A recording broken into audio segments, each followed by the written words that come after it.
Hello student, मैं विकास आप सभी का एग्जाम मंथन यूट्यूब चैनल पर स्वागत करता हूं। तो लास्ट वीडियो के अंतर्गत हमने पढ़ा था गंगा नदी तंत्र और आप सभी का मेरी वीडियो पर रिस्पांस बहुत ही अच्छा है और ये बना रहना चाहिए आपके एग्जाम क्वालिफाई करने के लिए। ठीक है, आप मेरे साथ जुड़िए, तैयारी को अपनी एक नई दिशा दीजिए। ठीक है, मैं उस रणनीति को आप तक पहुँचाना चाह रहा हूँ जो मैंने एक राइटर नहीं बल्कि कई बुकों से पढ़कर ये कंटेंट तैयार किया है। बस आप तक वो आसानी से पहुंच जाए ताकि आपको एग्जाम में वो प्रॉब्लम ना हो जो मैंने फेस की है। ठीक है, तो आइए मुझसे मेरे साथ जुड़िए और अपनी तैयारी को एक नई दिशा दीजिए। जो हमने लास्ट वीडियो में पढ़ा था वो पढ़ा था गंगा नदी तंत्र, और हम हर एक नदी तंत्र के ऊपर क्वेश्चन भी करने वाले हैं। सबसे पहले पढ़ा था हमने ब्रह्मपुत्र नदी तंत्र, उसके बाद हमने पढ़ा था गंगा नदी तंत्र, आज पढ़ने वाले हम सिंधु नदी तंत्र, उसके बाद पढ़ेंगे हम अरब सागर में जल गिराने वाली नदियां, उसके बाद पढ़ेंगे हम बंगाल की खाड़ी में जल गिराने वाली नदियां। और हर एक नदी तंत्र के ऊपर क्वेश्चन भी करने वाले हैं, चाहे 50 क्वेश्चन बने, चाहे 60, चाहे 100 क्वेश्चन बने। जितने पॉसिबल क्वेश्चन होंगे सभी हम करेंगे अच्छे से। यहां तक कि कॉन्सेप्ट की वीडियो के नोट्स के साथ साथ आपको क्वेश्चन की भी PDF दी जाएगी। तो आप रेगुलर वॉच करती रहिए मेरी वीडियो को, जिससे कि आपको नोट्स आपके मिलते रहें। ऐसा ना हो कि आपको नोट्स ना मिले या फिर कुछ नोट्स छूट जाएं। तो आपको रेगुलर रहना पड़ेगा मेरी वीडियो पर। ठीक है, तो आज का हम टॉपिक शुरू करते हैं जिसके अंतर्गत हम पढ़ेंगे सिंधु नदी तंत्र। सबसे पहले समझते हैं किसी भी नदी के आगे तंत्र क्यों लगाया जाता है। जैसे कि हम अपने शरीर में हमारा शरीर जो किस पर टिका हुआ है, कंकाल तंत्र पर। तो आपसे अगर ये क्वेश्चन पूछा जाए कि कंकाल तंत्र किससे मिलकर बना है, तो आपका आंसर होगा हमारी हड्डियों से। सीधी सी बात है, हड्डियों से मिलकर बना है। जैसे पसलियां रही हमारी, ठीक है, फीमर, इस प्रकार की हड्डियों से मिलकर बना हमारा कंकाल तंत्र। उसी प्रकार जो नदी तंत्र होती हैं, जो मुख्य नदी होती है उसके नाम पर जो तंत्र बोला जाता है, तंत्र का मतलब होता है वो मुख्य नदी और बाकी की उसकी सहायक नदियां। फॉर एग्जाम्पल मैंने बोला सिंधु नदी तंत्र। सिंधु नदी तंत्र का मतलब है सिंधु और तंत्र का मतलब उसकी सहायक नदियां। अब मैं बोल रहा हूं हम बात करने वाले हैं आज सिंधु नदी तंत्र के ऊपर, यानी हम पढ़ने वाले हैं मुख्य नदी सिंधु व उसकी सहायक नदियों पर। ठीक है, तो आज हम पढ़ेंगे सिंधु व उसकी सहायक नदियों को। अधिकतर एग्जामों में एग्जामिनर का ये फेवरेट टॉपिक रहता है, नदियों में भी सिंधु नदी से। क्यों रहता है? क्योंकि पहली बात तो हिमालयी नदियां हैं, पहली बात तो हिमालयी नदियां, दूसरा इन पर बहुत अच्छे अच्छे बांध हैं। ठीक है, और तीसरी जो इससे इंपॉर्टेंट चीज बनती है वो ये है कि ये अंतरराष्ट्रीय नदियां हैं। ठीक है, अंतरराष्ट्रीय मतलब नदियां मतलब 2 या 2 से अधिक देशों से होकर जो बहती हैं। ठीक है, इसलिए इससे क्वेश्चन हमेशा एग्जाम में पूछे जाते हैं। तो आज हम पढ़ेंगे सिंधु नदी तंत्र। सबसे पहले मैं बता देता हूं, आपको क्वेश्चन देखने को मिलता है कि सिंधु गार्ज का निर्माण करती है सिंधु नदी। ठीक है, सतलज नदी सतलज गार्ज का निर्माण करती है। आखिर ये गार्ज क्या होता है, पहले हमें समझना होगा गार्ज क्या होता है। लेकिन एग्जाम में ऐसा पूछा नहीं जाएगा कि गार्ज होता क्या है, लेकिन हमें समझना पड़ेगा कि गार्ज होता क्या है, क्योंकि एक अच्छा स्टूडेंट बनने के लिए कॉन्सेप्ट डेवलप होने जरूरी है, चाहे वो एग्जाम में पूछा जाए या ना पूछा जाए। अगर आपके कॉन्सेप्ट डेवलप है तो आप में बढ़ेगा कॉन्फिडेंस, और कॉन्फिडेंस बढ़ेगा तो शायद आप जो क्वेश्चन ना भी आते हो उन्हें भी अच्छे से सोल्व कर ले। तो सबसे पहले हम समझते हैं गार्ज क्या होता है। जैसे सिंधु नदी सिंधु गार्ज का निर्माण करती है, ठीक है, सतलज नदी हमारे सिपकिले गार्ज का निर्माण करती है। तो सबसे पहले समझेंगे गार्ज क्या होता है। मान लीजिए ये आपके पास कोई पहाड़ है, ठीक है, कोई पहाड़ है ये वाला। अब क्या होगा कि नदियों ने यहां से बहना शुरू किया, यहां से बहना शुरू किया, लेकिन आप देखते होगे नाली होती है, नाली दिन पर दिन गहरी होती जाती है। क्यों? उसमें पानी बहता है, क्योंकि मिट्टी को काट काट कर गहरी हो जाती है। जब नदियों ने यहां से बहना शुरू किया होगा तो उन्होंने पठार को या पर्वतों को काटना शुरू किया होगा। तो कुछ इस प्रकार कर दिया होगा, कुछ समय बाद इस प्रकार कर दिया होगा, और कुछ समय बाद इस प्रकार कर दिया होगा। नदियां कोई 1 या 2 दिन या 2 साल या 10 साल से नहीं बह रही हैं, ये लाखों सालों से बह रही हैं। तो इन्होंने जो हमारे पर्वत है उन्हें काटकर आई आकार की घाटी का निर्माण कर दिया है। आई आकार की घाटी का निर्माण यानी अपनी घाटियों को बहते बहते गहरा कर रही हैं। तो इसे ही कहते हैं हम गार्ज। गार्ज मतलब जो नदियां पठार को काटकर, पहाड़ को काटकर अपना जो आई आकार की घाटी का निर्माण करती हैं बहने के लिए, ठीक है, उसे कहते हैं हम गार्ज। ठीक है, यही गार्ज का निर्माण हमारी सिंधु नदी करती है गिलगिट के पास, सिंधु नदी करती है गिलगिट के पास, और सतलज नदी करती है हमारी सिपकिले गार्ज का निर्माण कहां पर? हिमाचल प्रदेश में। आइए अब एक एक नदी को अच्छे से समझते हैं। जो इससे सबसे पहला क्वेश्चन बनता है वो ये बनता है, सिंधु नदी तंत्र की जो नदियां हैं उनका क्रम लगाइए उत्तर से दक्षिण की ओर। ठीक है, सिंधु नदी तंत्र की जो नदियां हैं उनका क्रम लगाइए उत्तर से दक्षिण की ओर। ये ना कि पीसीएस लोअर पीसीएस के एग्जाम बल्कि लेखपाल के एग्जामों में पूछा गया है। ठीक है, यदि आपको एक क्रम याद है, या चाहे उत्तर से दक्षिण हो या दक्षिण से उत्तर हो, तो आप आसानी से लगा सकते हैं। ठीक है, क्रम को पलटकर आपको 4 नदियों के नाम दे देगा और पूछ लेगा इनके क्रम लगाइए। तो सबसे पहले हम समझते हैं क्रम। तो क्रम में सबसे पहले उत्तर की नदी है वो है सिंधु नदी। कौन सी? सिंधु नदी। उसके बाद आती है हमारी झेलम नदी, फिर आती है हमारी चिनाब नदी, फिर आती है हमारी रावी नदी, फिर आती है व्यास नदी और लास्ट में आती है हमारी सतलज नदी। ठीक है, उत्तर से दक्षिणी की ओर मैं फिर से क्रम बोलता हूं, आप बोर्ड पर देखिए। सबसे पहले सिंधु नदी, फिर झेलम नदी, फिर चिनाब नदी, फिर रावी नदी, फिर व्यास नदी और फिर सतलज नदी। ठीक है, अब हम एक एक नदी को अच्छे से देखेंगे। जो हमारी व्यास नदी है, इसे छोड़कर, व्यास नदी को छोड़कर सिंधु नदी तंत्र में जितनी भी नदियां हैं सभी अंतरराष्ट्रीय नदियां हैं, सभी अंतरराष्ट्रीय नदियां हैं। क्यों? क्योंकि व्यास नदी हमारी भारत में ही हिमाचल प्रदेश से निकलती है और पंजाब में सतलज नदी में मिल जाती है। यहां पर ये पाकिस्तान में नहीं जाती है। तो पहला क्वेश्चन तो ये बनता है यहां से कि सिंधु नदी तंत्र की एकमात्र ऐसी नदी जो कि अंतरराष्ट्रीय नदी नहीं है, तो आपका आंसर होगा व्यास नदी। क्यों? क्योंकि हिमाचल प्रदेश के रोहतांग दर्रे से निकलती है और उसके बाद पंजाब में कपूरथला के निकट सतलज नदी में मिल जाती है। ठीक है, जो और नदियां हमारी, जैसे हमारी सिंधु नदी, वो 3 देशों से होकर बहती है। पहला चीन, भारत और पाकिस्तान। ठीक है, झेलम नदी भी 2 देशों से होकर बहती है। पहला भारत और दूसरा पाकिस्तान। रावी नदी भी 2 देशों से होकर बहती है। पहला भारत और दूसरा पाकिस्तान। ठीक है, और जो हमारी सतलज नदी है वो 3 देशों से होकर बहती है। पहला चीन, दूसरा भारत और तीसरा पाकिस्तान। ठीक है, अब हम करते हैं एक एक नदी पर बात। सबसे पहले लेते हैं सिंधु नदी। सिंधु नदी, सिंधु नदी हमारी निकलती कहां से? सबसे पहला क्वेश्चन तो यही बनता है। तो सिंधु नदी हमारी चेमा युंगडुंग ग्लेशियर के मानसरोवर झील से निकलती है हमारी सिंधु नदी। सबसे पहले समझिए कि हमारा ग्लेशियर क्या होता है और झील क्या होता है, यानी 2 जगह से तो निकल नहीं सकती नदी। तो ये 2 नाम हम क्यों बोल रहे हैं? तो मान लीजिए आपके पास ये बर्फ का टुकड़ा है, ये बर्फ का टुकड़ा है। जब ये पिघलेगा तो उससे पानी निकलेगा और पानी किसी एक स्थान पर जाकर जमा होगा, यानी इकट्ठा होगा। मान लीजिए बर्फ का टुकड़ा पिघल रहा है, वो जो इससे पानी निकलेगा वो किसी गड्ढे में जाकर इकट्ठा हुआ। जो ये गड्ढे में जाकर इकट्ठा हुआ, इसी से एक झील का निर्माण हुआ जिसे कहते हैं मानसरोवर झील। इससे ना कि एक झील का बल्कि 2 झीलों का निर्माण होता है। पहला मानसरोवर झील और दूसरा राकसताल झील। सीधी भाषा में ये समझिए, जो चेमा युंगडुंग ग्लेशियर है हमारा, ये पिघला। जब ये पिघला तो पहला गड्ढा भरा। ठीक है, पहला गड्ढा भरा तो पहले गड्ढे के भरने से निर्माण हुआ मानसरोवर झील का। ठीक है, अब जब दूसरा गड्ढा भरा तो उससे निर्माण हुआ राकसताल झील का। किसका? राकसताल झील का। आइए सबसे पहले समझते हैं मानसरोवर झील से। जो हमारी सिंधु नदी है वो चेमा युंगडुंग ग्लेशियर के पिघलने से बने, चेमा युंगडुंग ग्लेशियर के पिघलने से बने मानसरोवर झील से निकलती है। उसके बाद ये भारत में प्रवेश करती है और उसके बाद पाकिस्तान में चली जाती है। ठीक है, फिर से रिपीट करता हूं, सिंधु नदी हमारी चेमा युंगडुंग ग्लेशियर के पिघलने से बने मानसरोवर झील से निकलती है।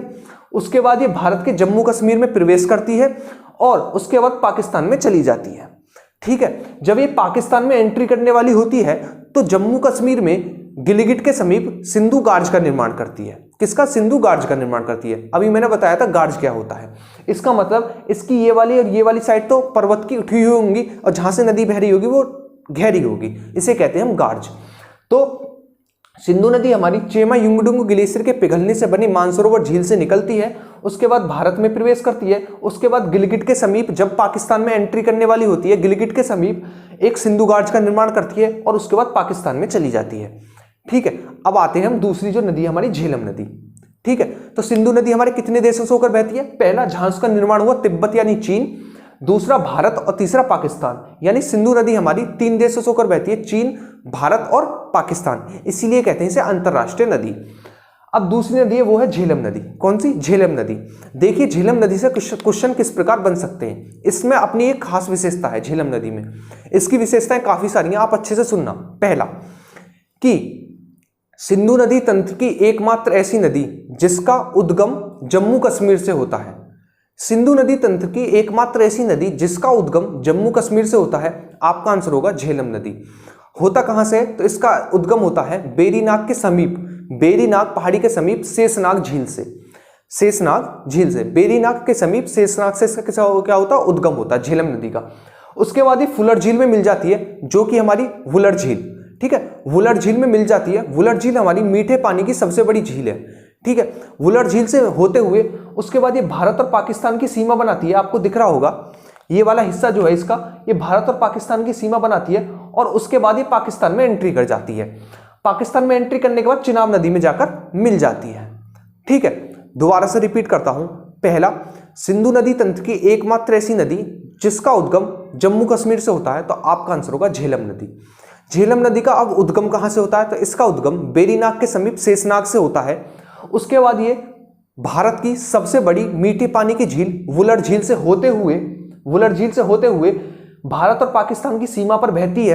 भारत और पाकिस्तान की सीमा पर बहती है, उसके बाद पाकिस्तान में चली जाती है और पाकिस्तान में जाकर चिनाब नदी में अपना जल गिरा देती है, ठीक है।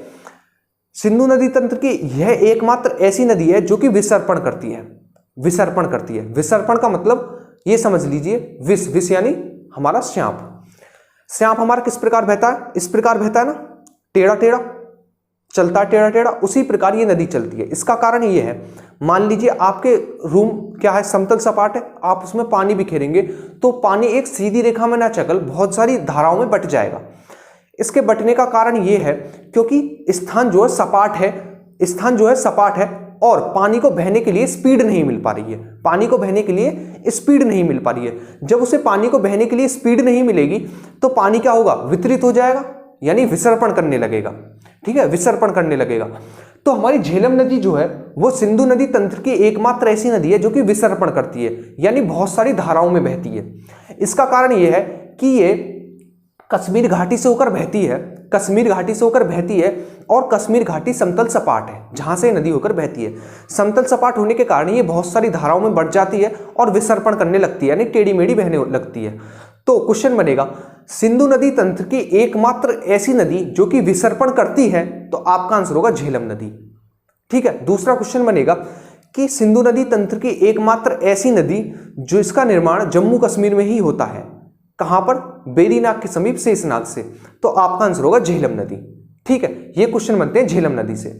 उसके बाद आते हैं हम चिनाब नदी पर। जो हमारी चिनाब, रावी और व्यास नदियां हैं, चिनाब, रावी और व्यास, तीनों का उद्गम हिमाचल प्रदेश से होता है, ठीक है, तीनों का उद्गम हिमाचल प्रदेश से होता है। जो हमारी चिनाब नदी है उसका उद्गम होता है बारालाचला दर्रा। दर्रा क्या होता है, मान लीजिए नदियां जब नदियां बहेंगी अपनी घाटी को गहरा करेंगी, ये जो गहरी घाटी है इसे कहते हैं हम क्या, दर्रा, ठीक है। तो हमारा जो चिनाब नदी उसका उद्गम कहां से होता है, तो हिमाचल प्रदेश में बारालाचला दर्रे से होता है। किसका उद्गम, चिनाब नदी का उद्गम। उसके बाद ये पाकिस्तान में चली जाती है, ठीक है, कहां पर चली जाती है, पाकिस्तान में चली जाती है। दो राज्यों से होकर बहती है चिनाब नदी, पहला जहां इसका उद्गम हुआ हिमाचल प्रदेश और दूसरा पाकिस्तान, दो देशों से होकर भारत और पाकिस्तान। उसके बाद आते हैं रावी नदी पर। रावी नदी का उद्गम, रावी और व्यास नदी का उद्गम दोनों का, रावी और व्यास दोनों नदियों का उद्गम हिमाचल प्रदेश के रोहतांग दर्रे से होता है, ठीक है। रावी और व्यास दोनों नदियों का उद्गम, सिंधु नदी तंत्र की जो नदियां हैं इनका उद्गम हिमाचल प्रदेश के रोहतांग दर्रे से होता है। कहां से, रोहतांग दर्रे से। जो हमारी रावी नदी है उसका उद्गम कहां से होता है, हिमाचल प्रदेश से। उसके बाद ये अपना जल पाकिस्तान में किसमें मिला देती है, तो चिनाब नदी में मिला देती है, ठीक है, किसमें, चिनाब नदी में मिला देती है। उसके बाद बात करते हैं व्यास नदी पर। जो हमारी व्यास नदी है इसका उद्गम भी हिमाचल प्रदेश के रोहतांग दर्रे से होता है। ये सिंधु नदी तंत्र की एकमात्र ऐसी नदी है जो कि पाकिस्तान में नहीं जाती है, बाकी सभी नदियां पाकिस्तान में जाती हैं, जबकि सिंधु नदी तंत्र की एकमात्र ऐसी नदी जो कि पाकिस्तान में नहीं जाती है, आपका आंसर होगा व्यास नदी। इसका उद्गम हुआ हिमाचल प्रदेश के रोहतांग दर्रे से। उसके बाद ये सतलज नदी में मिल जाती है, कहां पर, कपूरथला में। पंजाब में एक स्थान है कपूरथला, वहां पर जाकर किसमें मिल जाती है, तो सतलज नदी में मिल जाती है।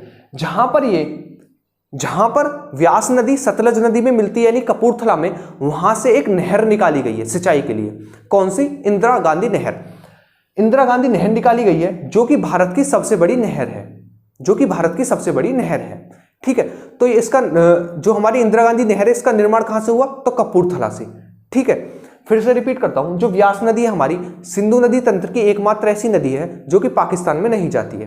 तो आपका आंसर होगा कि ये कहां पर रह जाती है या पर कहां पर अपना जल गिराती है, ये क्वेश्चन बनना चाहिए, नॉर्मल सी बात है। तो आपका आंसर होगा व्यास नदी हमारी रोहतांग दर्रे से निकलती है हिमाचल प्रदेश के। उसके बाद पंजाब के निकट कपूरथला में, ठीक है, पंजाब में कपूरथला नामक स्थान पर सतलज नदी में मिल जाती है। जहां पर ये सतलज नदी में मिलती है यानी कपूरथला में, वहां से एक नहर निकाली गई है जिसका नाम है इंदिरा गांधी नहर। कौन सी? इंदिरा गांधी नहर, जो कि भारत की सबसे बड़ी नहर है। ठीक है, तो इंदिरा गांधी नहर का उद्गम कहां से हुआ है? तो आपका आंसर होगा कपूरथला से, जहां पर व्यास नदी सतलज नदी में मिलती है। अब जो है लास्ट नदी वो है हमारी सतलज नदी, ठीक है ना। तो सतलज नदी का निर्माण कहां से होता है? पहला क्वेश्चन तो यही बनेगा। तो सतलज नदी का निर्माण जब चेमा युंगडुंग ग्लेशियर पिघलता है तो पहली झील तो बनी हमारी मानसरोवर झील, ठीक है। दूसरी बनी हमारी राकसताल झील। कौन सी? राकसताल झील। यानी जब हमारा ये बर्फ पिघली, ये हमारी बर्फ पिघली, सीधे शब्दों में समझिए, जब हमारी बर्फ का टुकड़ा पिघला तो पहले गड्ढे में जो पानी भरा वो थी मानसरोवर झील, और दूसरे गड्ढे में जो पानी भरा वो थी हमारी राकसताल झील। जब राकसताल झील से हमारी निकलती है कौन सी? सिंधु नदी निकलती है, सॉरी सतलज नदी निकलती है। कहां से? राकसताल झील से। सतलज नदी राकसताल झील से निकलती है और हिमाचल प्रदेश में प्रवेश करती है। हिमाचल प्रदेश में प्रवेश करती है और किस गार्ज का निर्माण करती है? तो आपका आंसर होगा सतलज गार्ज का निर्माण करती है। कौन सी? सतलज नदी। उसके बाद ये पाकिस्तान में चली जाती है अन्य 4 नदियों का जल लेकर, ठीक है। फिर से रिपीट करता हूं, सतलज नदी हमारी जब चेमा युंगडुंग ग्लेशियर पिघलता है तो उससे एक झील का निर्माण होता है जिसका नाम है राकसताल झील। राकसताल झील से निर्माण होता है सतलज नदी का। उसके बाद भारत में प्रवेश करती है हिमाचल प्रदेश से, और उसके बाद अन्य 4 नदियों का जल लेकर किसमें मिल जाती है? मिठानकोट में मिल जाती है हमारी सिंधु नदी में, और सिंधु नदी अंतिम रूप से अपना जल गिराती है अरब सागर में, ठीक है। फिर से रिपीट कर रहा हूं जिस बच्चे को समझ में नहीं आया। सबसे पहले सिंधु नदी का उद्गम कहां से हुआ, निर्माण कहां से हुआ? तो जब हमारा चेमा युंगडुंग ग्लेशियर पिघला उससे एक झील का निर्माण हुआ राकसताल झील। राकसताल झील से हमारी सिंधु नदी का निर्माण हुआ। उसके बाद वो किस में प्रवेश किया? भारत में प्रवेश की। उसके बाद ये पाकिस्तान में चली गई अन्य 3 नदियों का जल लेकर, ठीक है। कहां पर? अन्य 4 नदियां व्यास, रावी, चिनाब और झेलम नदियों का जल लेकर जाकर मिली कहां पर? मिठानकोट में, सिंधु नदी पर। सिंधु नदी ने इन सभी नदियों का जल लेकर गिरा दिया अरब सागर में, ठीक है। ये थी हमारी सिंधु नदी तंत्र। अभी हम फिर से रिपीट करेंगे, कुछ महत्वपूर्ण बिंदुओं पर और बात कर लेते हैं। जैसा कि क्वेश्चन पूछा जाता है, ये तो थी हमारी मुख्य नदियां, सिंधु की मुख्य नदियां। कभी कभी छोटी नदियों से भी क्वेश्चन पूछे जाते हैं। पूछ लेगा कि सिंधु नदी के तंत्र के दाएं तट से मिलने वाली नदियां, बाएं तट से मिलने वाली नदियां, ये छोटी नदियां होती हैं। इनसे कभी भी ऐसे क्वेश्चन नहीं बनते हैं जैसे कि इन नदियों से बनेंगे, लेकिन केवल इनसे ये बनेगा कि निम्नलिखित में से कौन सी सिंधु के दाएं तट से मिलने वाली नदियां है। तो आपको केवल नाम याद रखनी है, ठीक है। किसी भी नदी का दायां या बायां तट हम इस प्रकार पता कर सकते हैं, जिस तरफ वो नदी बह रही है यदि हम उस तरफ अपना चेहरा कर लें तो जो हमारा दायां तट होगा वो नदी का दायां तट, और जो हमारा बायां तट होगा वो नदी का बायां तट। यानी सिंधु नदी हमारी इस प्रकार बह रही है, ठीक है। अगर हम इस प्रकार खड़े हो जाएं, इस प्रकार बह रही है ना, इस प्रकार खड़े हो जाएं, यानी ऊपर वाला हिस्सा ये जो है ये होगा दायां तट और नीचे वाला हिस्सा होगा हमारा बायां तट। अब हम बात करते हैं सबसे पहले सिंधु नदी में बाएं तट से मिलने वाली सहायक नदियां। सिंधु नदी में बाएं तट से मिलने वाली सहायक नदियों के कुछ नाम, महत्वपूर्ण नाम। क्वेश्चन में कभी कभी क्वेश्चन बन सकता है एग्जाम में, तो आपका याद रखना जास्कर, सियांग, शिगार और गिलगिट, ठीक है। बाएं तट से यानी नीचे से, ठीक है ना, नीचे से मिलने वाली सिंधु की सहायक नदियां, छोटी छोटी सहायक नदियां, उनका आपको केवल नाम याद रखना है, जिनका नाम है हमारा जास्कर, सियांग, शिगार और गिलगिट। अब करते हैं ऊपर से मिलने वाली नदियां, ठीक है। ऊपर से मिलने वाली छोटी छोटी नदियां जिनका नाम है श्योक, काबुल, कुर्रम और गोमल, ठीक है। श्योक, काबुल, कुर्रम और गोमल। फिर से रिपीट करता हूं, सिंधु नदी में नीचे से मिलने वाली नदियां यानी बाएं तट से मिलने वाली नदियां, ठीक है ना, वो है हमारी जास्कर, सियांग, शिगार और गिलगिट। अब बात करते हैं ऊपर से मिलने वाली सहायक नदियां। ऊपर का मतलब क्या है? दाएं तट से मिलने वाली यानी राइट हैंड से मिलने वाली सहायक नदियां, वो है हमारी श्योक, काबुल, कुर्रम और गोमल, ठीक है। श्योक, काबुल, कुर्रम और गोमल, ये नहीं हमारी श्योक, काबुल, कुर्रम और गोमल, ठीक है। और बाएं तट से मिलने वाली थी हमारी जास्कर, सियांग, शिगार और गिलगिट, ठीक है। आपको केवल इनसे नाम याद रखना है और ये याद रखना है ये दाएं तट से मिल रही है या बाएं तट से मिल रही है। अब क्वेश्चन किस प्रकार बनेगा? आपको एक ऑप्शन दे देगा कुर्रम और पूछ लेगा निम्नलिखित में से ऐसी कौन सी नदी है जो सिंधु नदी के राइट हैंड से मिलती है यानी दाएं तट से मिलती है, तो आपका आंसर होगा कुर्रम नदी। और बाकी 3 ऑप्शन दे देगा इसमें से जो बाएं तट से मिलती है, ठीक है। इनसे इसी प्रकार क्वेश्चन पूछे जाते हैं। अब बात करते हैं सिंधु नदी समझौता, सिंधु नदी जल समझौता। इससे एक आध बार क्वेश्चन पूछा गया है और आपको पता भी होना चाहिए क्योंकि समझौता बहुत बड़ा समझौता है भारत और पाकिस्तान के बीच में, ठीक है। तो सिंधु नदी जल समझौता जो है वो 1960 में हुआ था। इसके अंतर्गत ये डिसाइड किया गया था कि जो हमारी कितनी नदियां हैं सिंधु नदी तंत्र में, टोटल 6 नदियां, ठीक है, 6 नदियां। उससे पहले एक बात समझ लीजिए आप, जो हमारी झेलम, चिनाब, रावी, व्यास और सतलज, ये 5 नदियां हैं, इन्हें मुख्य रूप से पंचनद कहते हैं। क्या कहते हैं? पंचनद। पंचनद इसलिए कहते हैं, पहली बात तो ये 5 नदियां हैं, दूसरी बात ये पंजाब में बहती है।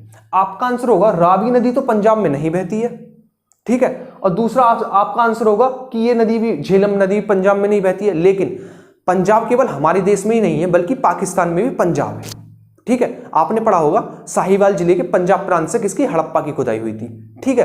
तो वही वाला हमारा क्या है, पंजाब है। तो हमारी झेलम, चिनाब, रावी, व्यास और सतलज जो 5 नदियां हैं, इन्हें मुख्य रूप से पंचनद कहा जाता है पंजाब में, क्योंकि ये भारत के पंजाब और पाकिस्तान के पंजाब में होकर बहती हैं, ठीक है। तो पंचनद में मुख्य रूप से 5 नदियां आती हैं, कौन कौन सी? झेलम, चिनाब, रावी, व्यास और सतलज। अब हम बात करते हैं सिंधु नदी जल समझौते पर।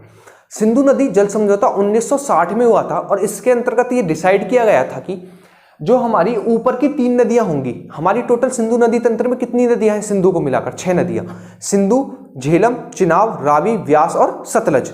जो सिंधु नदी तंत्र जो हमारा ये था, सिंधु नदी समझौता था 1960 में हुआ था, उसके अंतर्गत ये डिसाइड किया गया था जो ऊपर की 3 नदियां होंगी, ऊपर की 3 नदियां यानी सिंधु, झेलम और चिनाब, सिंधु, झेलम और चिनाब, इनके 80% जल का यूज तो करेगा पाकिस्तान, इनके 80% जल का यूज तो करेगा पाकिस्तान और 20% जल का यूज करेगा भारत, ठीक है। यानी ऊपर की 3 नदियां सिंधु, झेलम और चिनाब, इनके 80% जल का यूज तो करेगा पाकिस्तान और 20% जल का यूज करेगा भारत।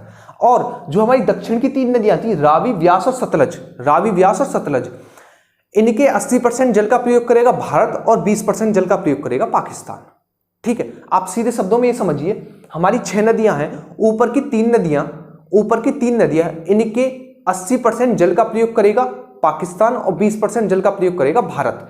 यानी सिंधु, झेलम व चिनाब का 80% का यूज करेगा पाकिस्तान और 20% जल का यूज करेगा भारत। उसके बाद रावी, व्यास और सतलज, इनके 80% जल का प्रयोग करेगा भारत और 20% जल का प्रयोग करेगा पाकिस्तान। ये हुआ था सिंधु नदी जल समझौता 1960 में, ठीक है। इससे यही क्वेश्चन बनेगा, पहला, सिंधु नदी जल समझौता किस सन में हुआ था? तो 1960 में हुआ था। दूसरा पूछ सकता है कि सिंधु नदी जल समझौते के अंतर्गत कौन सी 3 नदियों का जल का प्रयोग, 80% जल का प्रयोग भारत करेगा? तो आपको याद होना चाहिए रावी, व्यास और सतलज, ठीक है। तो इस वीडियो के अंतर्गत हमने पढ़ा सिंधु नदी तंत्र। आइए एक बार हम जल्दी से रिकॉल कर लेते हैं सभी चीजों को, क्योंकि आपका काम है केवल वीडियो को यहीं पर खत्म कर देना, अच्छे से समझकर, कॉन्सेप्ट ज्यादा से ज्यादा डेवलप करना मेरे साथ मिलकर, क्योंकि ये किसी एक किताब का मटेरियल नहीं है जो मैं आपको दे रहा हूं। आप यकीन मानिए ये बहुत ज्यादा मेहनत कर ये कंटेंट इकट्ठा किया गया है, तो आप इसकी इज्जत कीजिए और अच्छे से पढ़िए।